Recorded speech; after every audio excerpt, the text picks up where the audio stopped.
Hello friends, welcome my YouTube channel. आज का topic है प्रीपोजिशन ऑफ टाइम। पहले जानेंगे प्रीपोजिशन ऑफ टाइम किसे कहते हैं। Preposition which tell us when the action takes place are called preposition of times. Preposition of time जो time show करता है, यानी जो प्रीपोजिशन की माध्यम से हम लोगों को किसी एक्शन का कब हुआ है, कब होगा, कब हुआ था, इसी तरीके से समय के बारे में जानकारी मिलता है, वही प्रीपोजिशन ऑफ टाइम है। कुछ एग्जाम्पल्स आप लोगों के सामने हैं।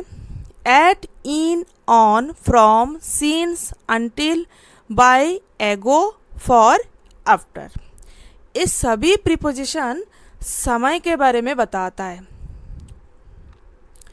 आज इस वीडियो में मैं आप लोगों के साथ वर्ड्स के बारे में डिटेल्स डिस्कस करूंगी। पहले जानेंगे एट के बारे में। एट टाइम के लिए कैसे यूज़ किया जाता है। It is use for a specific time. जब हम एक स्पेसिफिक टाइम के बारे में बताते हैं, जब हम एक एक्यूरेट टाइम के बारे में बताते हैं, तब एट का यूज़ करना है। जैसे eight 6 o'clock, at dinner time, at sunset, at noon, at night, at 5 PM। अभी जानेंगे इन के बारे में। इन is used for with years, months, seasons, part of the days and specific part of the week of a month। In use किया जाता है year के साथ, मंथ के नाम के साथ, सीजन का नाम के साथ, and part of the days, यानी दिन का जो एक एक पार्ट होता है, जैसे मॉर्निंग, इवनिंग, आफ्टरनून, ये सब पार्ट के साथ इन का यूज़ होता है। सभी पार्ट्स के साथ इन का यूज़ नहीं होता है। जैसे नाइट, नून, मिडनाइट के साथ एट का यूज़ होता है, एंड मॉर्निंग, इवनिंग, आफ्टरनून के साथ इन का यूज़ होता है, and specific part of the week of a month. और जब हम एक मंथ में एक हफ्ता के बारे में खास करके बताएंगे, ये हफ्ता के साथ इन का यूज़ करना है। कुछ एग्जांपल्स है। इन नवंबर, मंथ के साथ इनका यूज़ किया गया है। In the second week of May, जैसे मैं यहाँ पे बोली हूँ specific part of the week of a month. May month का सेकेंड वीक के बारे में यहाँ पे कहा गया है, तो इसके साथ इनका यूज़ किया गया है। इन समर, सीजन के नाम के साथ। In the morning, part of the days के साथ, दिन का एक पार्ट के साथ। इन द फ्यूचर, जब हम भविष्य के समय के बारे में बात करेंगे तब इनका यूज़ करना है। जैसे I will come back in a week, अगले हफ्ता आ जाऊंगी। इस सेंटेंस में फ्यूचर टाइम के बारे में बताया गया है, इसीलिए इस सेंटेंस में इनका यूज़ किया गया है। अभी जानेंगे ऑन के बारे में। On is used days and dates। Monday से लेके संडे तक जितना दिन है, सभी दिन के साथ ऑन का यूज़ किया जाता है। और जब हम एक डेट्स के बारे में बताएंगे तब ऑन का यूज़ किया जाएगा। जैसे on Sunday, on Tuesday, on the 2nd of October, on Christmas days, on new year. I hope clear हो गया ऑन, इन, एट टाइम के लिए कैसे यूज़ किया जाता है। ऑन यूज़ किया जाता है जब हम डेज के बारे में बताते हैं और डेट्स के बारे में बताते हैं, तब ऑन का यूज़ करना है। एंड एट यूज़ किया जाता है जब हम एक स्पेसिफिक टाइम बताते हैं, एक एक्यूरेट टाइम बताते हैं, तब एट का यूज़ करना है। एंड इन यूज़ किया जाता है मंथ के साथ, सीजन के साथ, ईयर के साथ, and part of the days के साथ, एंड जब हम एक मंथ में एक हफ्ता के बारे में खास करके बताएंगे तब इनका यूज़ किया जाएगा। अभी डिस्कस करेंगे बाकी जो प्रीपोजिशन वर्ड है उसी के बारे में। अभी जानेंगे फ्रॉम के बारे में। फ्रॉम मीन्स से, और फ्रॉम टाइम के लिए यूज़ किया जाता है जब हम फ्यूचर टाइम के बारे में बताते हैं, यानी किसी भविष्य की समय के बारे में जब हम बताते हैं, किसी भविष्य के समय से इस तरीके से जब हम बात करते हैं तब फ्रॉम का यूज़ करना है। जैसे I will work from tomorrow. इस सेंटेंस में बताया गया है कि मैं कल से काम करूँगी। तो इस सेंटेंस में एक भविष्य का समय से सेंस आ रहा है। एक तो ये फ्यूचर टाइम है, तो इसीलिए यहाँ पे फ्रॉम का यूज़ किया गया है। नेक्स्ट सेंटेंस देखिए, we shall join the club from tomorrow. इस सेंटेंस में भी फ्यूचर टाइम के बारे में बताया गया है। यहाँ पे कहा गया है कि हम लोग कल से क्लब में ज्वाइन करेंगे। फ्यूचर टाइम के बारे में बताया गया है, तो यहाँ पे फ्रॉम का यूज़ किया गया है। फिर अभी जानेंगे सिंस के बारे में। सिंस मीन्स भी से है, बट इसमें थोड़ा सा डिफरेंट है कि फ्रॉम हम लोग यूज़ करते हैं फ्यूचर टाइम को शो करने के लिए, और सिंस यूज़ करते हैं फास्ट टाइम के बारे में बताने के लिए। किसी बीते हुए समय से जब हम इस तरीके से बोलेंगे तब सिंस का यूज़ करना है। जैसे the boys have been playing since morning. तो यहाँ पे कहा गया है कि लड़का लोग सुबह से खेल रहा है। तो सुबह से, मॉर्निंग से, तो ये समय बीत चुका है, फर्स्ट हो गया, फर्स्ट टाइम हो गया, अतीत हो गया। तो यहाँ पे फर्स्ट टाइम के बारे में बताया गया है, इसीलिए यहाँ पे सिंस का यूज़ किया गया है। फिर देखिए next sentence, he has been trying since Monday. वो मंडे से कोशिश कर रहा है। तो यहाँ पे भी एक फर्स्ट टाइम के बारे में बताया गया है जो समय बीत चुका है, तो यहाँ पे भी सिंस का यूज़ किया गया है। फिर अभी जानेंगे फ्रॉम टू के बारे में। फ्रॉम टू हम लोग कब यूज़ करती हूँ? टाइम शो करने के लिए।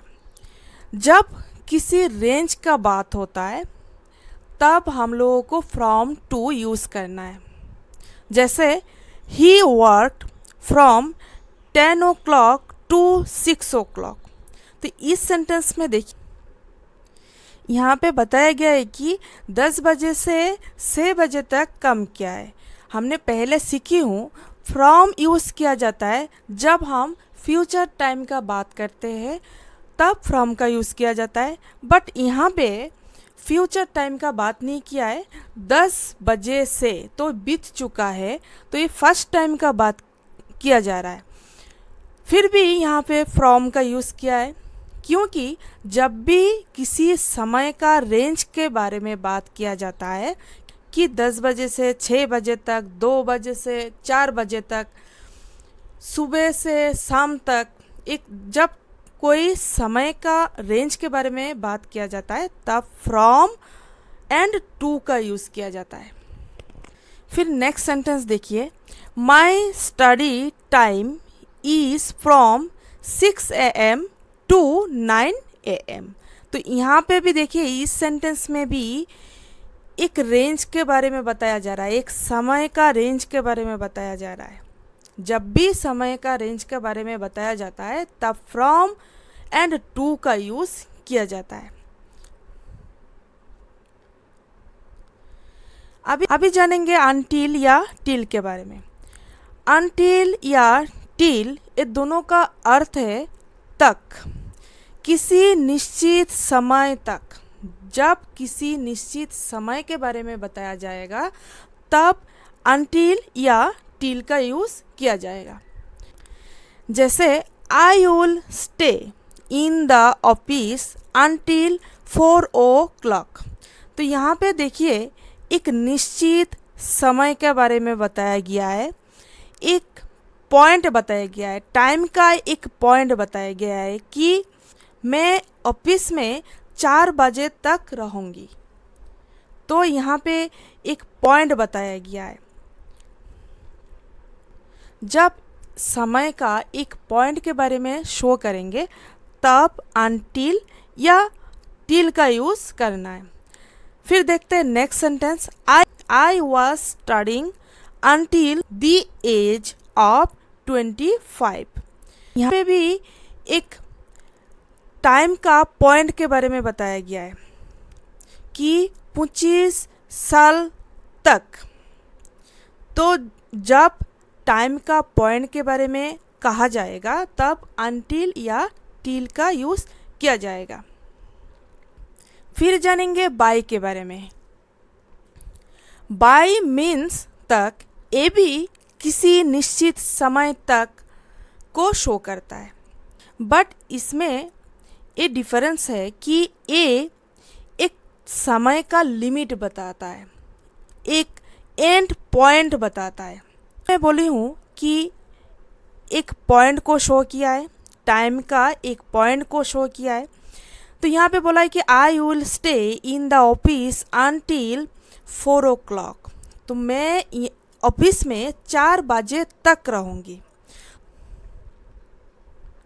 तो मैं ऑफिस में सुबह से हूँ, बट यहाँ पे स्टार्टिंग पॉइंट नहीं बताया, सिर्फ मैं यहाँ पे बताई हूँ कि 4 बजे तक रहूँगी, और इसीलिए यहाँ पे अनटिल का यूज़ किया गया है।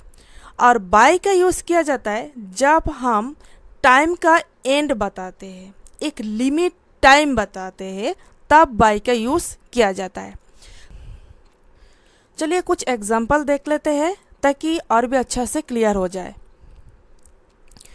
फर्स्ट जो सेंटेंस है यहाँ पे कहा गया है कि I finished the work, I finished the homework by the evening. तो इस सेंटेंस में देखिए, इस सेंटेंस में समय का एक लिमिट बताया, एक एंडिंग बताया, समय ख़त्म होने का बात किया है कि मैं अपना होमवर्क शाम तक ख़त्म कर चुकी हूँ। तो यहाँ पे एंड बताया, समय का एंड बताया, इसीलिए वाई का यूज़ किया गया है। I had finished my studies by the age of 25। तो इस सेंटेंस में भी देखिए, इस सेंटेंस में भी बताया गया है कि मैं 25 साल की उम्र में अपना स्टडी ख़त्म कर ली हूँ। तो यहाँ पे भी टाइम का फिनिश, टाइम का एंड के बारे में बताया गया है, इसीलिए वाई का यूज़ किया गया है। अभी जानेंगे वेक या एगो का यूज़ कैसे किया जाता है। जब हम प्रेजेंट के इस वक्त से पहले का बात करते हैं तब बेक या एगो का यूज़ किया जाता है, एगो का यूज़ किया जाता है। जैसे आई मीट राकेश 2 days एगो। इस सेंटेंस में देखिए, इस सेंटेंस में बताया जा रहा है, इस वक्त से पहले के बात किया जा रहा है कि आई मीट राकेश 2 days एगो, मतलब प्रेजेंट समय से पहले, तब यहाँ पे एगो का यूज़ किया गया है। नेक्स्ट सेंटेंस देखिए, he was calling me 5 minutes एगो। इस सेंटेंस में भी प्रेजेंट के इस वक्त से पहले का बात हो रहा है कि इस वक्त से पहले का जब हम बात करते हैं तब एगो का यूज़ करते हैं। अभी जानेंगे आफ्टर के बारे में। आफ्टर मीन्स बाद में। आफ्टर टाइम के लिए यूज़ किया जाता है जब हम लोग किसी समय की अवधि के बाद या ड्यूरेशन के बाद बोलते हैं, तब आफ्टर या लेटर का यूज़ किया जाता है। जैसे I will meet you after 10 hours। तो इस सेंटेंस में बताया गया है कि मैं तुम्हारे साथ 10 घंटे बाद मिलूंगी। तो यहाँ पे एक समय का अवधि के बारे में बताया गया है, एक ड्यूरेशन के बारे में बताया गया है कि 10 घंटे बाद, तब आफ्टर का यूज़ किया गया है। फिर आफ्टर यूज़ किया जाता है जब पॉइंट इन टाइम के बारे में बताया जाता है।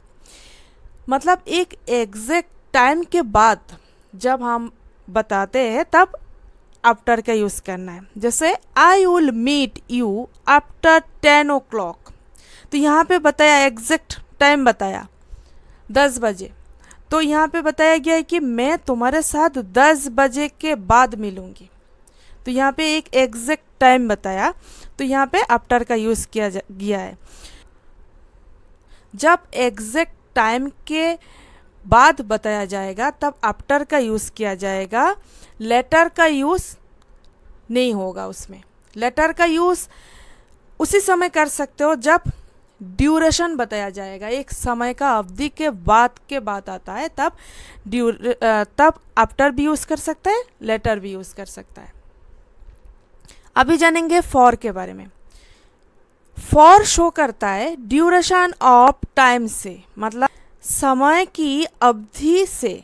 जैसे यहाँ पे आफ्टर यूज़ किया है किसी समय की अवधि के बाद, तो यहाँ पे आएगा किसी समय का अवधि से, किसी बीते हुए समय की अवधि से। इस तरीके से जब हम बात करेंगे तब फॉर का यूज़ करना है। जैसे I have been studying for 2 hours, तो यहाँ पे किसी बीते हुए समय के बाद किया जा रहा है। I have been studying for 2 hours, मतलब मैं 2 घंटे से पढ़ाई कर रही हूँ। तो जो 2 घंटे से कहा है वो बीत चुका है, वो अतीत हो गया। और ये 2 घंटे एक ड्यूरेशन ऑफ टाइम है, एक समय का एक अवधि है, तब इसीलिए इस सेंटेंस में फॉर का यूज़ किया गया है। फिर नेक्स्ट सेंटेंस देखिए, he has been trying for many days, तो इस सेंटेंस में भी किसी बीते हुए समय की अवधि से बात किया जा रहा है। मेनी डेज मतलब वो बहुत दिन से ट्राई कर रहा है, तो बहुत दिन से ट्राई कर रहा है, तो वो बहुत दिन वो बीत चुका है, वो बीते हुए समय है। और मेनी डेज एक ड्यूरेशन बताया, समय का एक ड्यूरेशन बताया। आज के लिए इतना तक ही है। वीडियो अच्छी लगी है तो वीडियो को लाइक और चैनल को सब्सक्राइब जरूर करना और बेल आइकन को प्रेस करना ताकि नई वीडियो की नोटिफिकेशन सबसे पहले आपको मिले। Bye bye, take care.